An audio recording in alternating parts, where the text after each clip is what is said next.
ইন্নাল্লাযীনা ক্বালু রাব্বুনা আল্লাহ, যারা বলবে আমাদের প্রভু আল্লাহ, আমাদের রব আল্লাহ। সুম্মা ইসতাকামু, এরপরে রব বলার উপর ইস্তেকামত থাকবে। তাতানাজ্জালু আলাইহিমুল মালায়েকা, তাদের জীবন যখন শেষ হবে, মৃত্যুর পূর্ব মুহূর্তে আমি আল্লাহ রাব্বুল আলামিন তাদেরকে রিসিভ করার জন্য রহমতের ফেরেশতা পাঠিয়ে দেব। জোরে বলেন সুবহানাল্লাহ। রব বলার উপর ইস্তেকামত থাকতে হবে। আল্লাহ রাব্বুল আলামিনের অনেক সিফাতি নাম আছে, সেই সুন্দর সুন্দর নামগুলো নিয়ে আল্লাহ রাব্বুল আলামিনকে ডাকার জন্য কোরআনে কারীমের মধ্যে বলেছেন। আল্লাহ বলেন, ওয়ালিল্লাহিল আসমাউল হুসনা ফাদউহু বিহা। আল্লাহ রাব্বুল আলামিনের অনেকগুলো সুন্দর সুন্দর নাম আছে। ও আমার বান্দা বান্দিরা, তোমরা এই সুন্দর নামগুলো নিয়ে আমি রবকে ডাকো। জোরে বলেন সুবহানাল্লাহ। ৯৯টা নাম আমরা জানি না, আসমাউল হুসনা বলে। এর বাহিরেও আরো কিছু নাম আছে, যেমন আল্লাম, হান্নান, মান্নান, রব। রবের সংক্ষিপ্ত পরিচয় যদি দেই, রবের অর্থ হলো প্রতিপালক, লালন পালনকারী। আর শরীয়তের পরিভাষায় রব বলা হয় যিনি সমস্ত সৃষ্ট জীবের সকল চাহিদা পূরণ করেন, না চাহিতেও। চাওয়ার প্রয়োজন হয় না যে আমাকে এটা দেন ওইটা দেন, যার যেটা যখন প্রয়োজন সবকিছু নিজ দায়িত্বে পূরণ করেন, তাকে কি বলা হয়? রব। জোরে বলেন সুবহানাল্লাহ।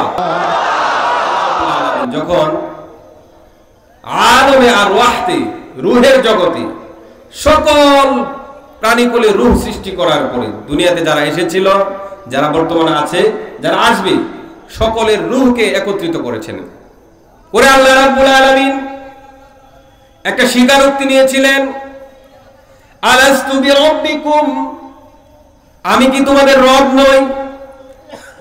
সকল মানুষ এক সুরে বলেছিল, বালা শাহিদনা, হ্যাঁ হ্যাঁ আপনি আমাদের প্রভু, আপনি আমাদের রব, শাহিদ না, আমরা সাক্ষ্য দিলাম।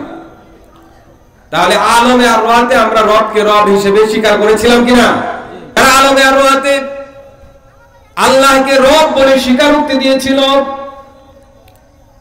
শুধু ওই রবের স্বীকারোক্তিতে কাজ হবে না, দুনিয়াতে আসার পরেও রব বলার উপর ইস্তেকামত থাকতে হবে। আলমে আর রুহাতে বলেছিলেন রব্বুল আল্লাহ, আমাদের প্রভু আল্লাহ, আমাদের রব আল্লাহ। দুনিয়াতে আসার পরেও যদি আল্লাহর এই রবের সিফাতের উপর বিশ্বাস, ইস্তেকামত রাখতে পারি এবং সে অনুযায়ী জীবন পরিচালনা করতে পারি, তাহলে পরবর্তী জীবন পরকালে সফলতা।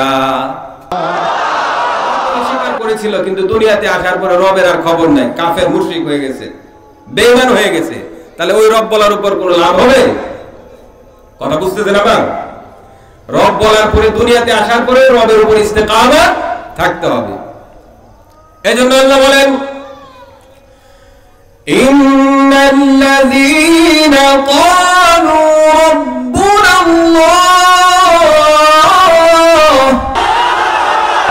সুম্মা ইসতাকামু তাতানাজ্জালু আলাইহিমুল মালায়েকা। আলমে আর রুহাতে রব বলে স্বীকার করেছিল, দুনিয়াতে আসার পরেও রব বলার উপর ইস্তেকামত ছিল। তাহলে তাদের মৃত্যুর সময় ওই মুমিন বান্দাটার রূহ কবজ করার জন্য আমি আল্লাহ রাব্বুল আলামিন জান্নাতি সরঞ্জাম সহ আমার রহমতের ফেরেশতাকে তাকে রিসিভ করার জন্য পাঠিয়ে দেব। জোরে বলেন সুবহানাল্লাহ। ফেরেশতারা বেহেশতি আতর এবং কাপড় নিয়ে আসবে তাকে রিসিভ করার জন্য। এসে বলতে থাকবে, ও রবের বান্দা, লা তাখাফু ওয়া লা তাহজানু, তুমি কোনো ভয় করো না এবং চিন্তিত হয়ো না। কিসের ভয়? পরকাল জীবনে যে পানি জমাতে যাচ্ছে, একটু পরেই মৃত্যু হওয়ার পরেই পরকালের জীবন, যে জীবনের শেষ নাই, সেই জীবনে যে পানি জমাবে, সেই জীবনের জন্য তুমি কোনো ভয় করো না। ওয়ালা তাহজানু, এবং চিন্তা করো না, তোমার বিবি সন্তান সন্ততি বাড়ি গাড়ির জন্য আফসোস করো না, চিন্তা করো না। ওয়া আবশিরু বিল জান্নাহ, এবং তাকে ফেরেশতারা জান্নাতের সুসংবাদ দেয়। মুফাসসিরিন কেরাম বলেন, ফেরেশতারা কুদরতি হাতের মধ্যে ডিসপ্লেতে টিভির মধ্যে দেখাতে থাকবে, কুদরতি টিভির মধ্যে দেখাতে থাকবে, এই যে দেখো তোমার বেহেশত আল্লাতী কুনতুম তুআদুন, যে বেহেশতের ওয়াদা আল্লাহ রাব্বুল আলামিন তোমাকে দিয়েছিলেন। জোরে বলেন সুবহানাল্লাহ। তো ওই বান্দা যখন বেহেশত দেখে ফেলবে, কুদরতি ভাবে ফেরেশতারা তাকে দেখাবে, বেহেশত দেখার পরে তার দুনিয়ার প্রতি আর কোনো টান থাকবে না, দুনিয়ার ভালোবাসা, দুনিয়ার লালসা কিছুই থাকবে না।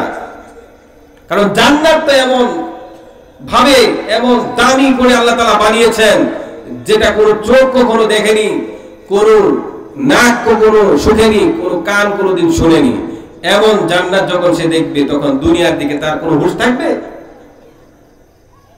তখন ফেরেশতারা তার রূহটা এত সহজে বের করে নিয়ে যায়, তাকে ডাকতে থাকে, ইয়া আইয়াতুহান নাফসুল মুতমাইন্না, ও প্রশান্ত আত্মা, ইরজিই ইলা রাব্বিকি রাদিয়াতাম মারদিয়া, তুমি তোমার রবের দিকে সন্তুষ্ট চিত্তে বেরিয়ে আসো।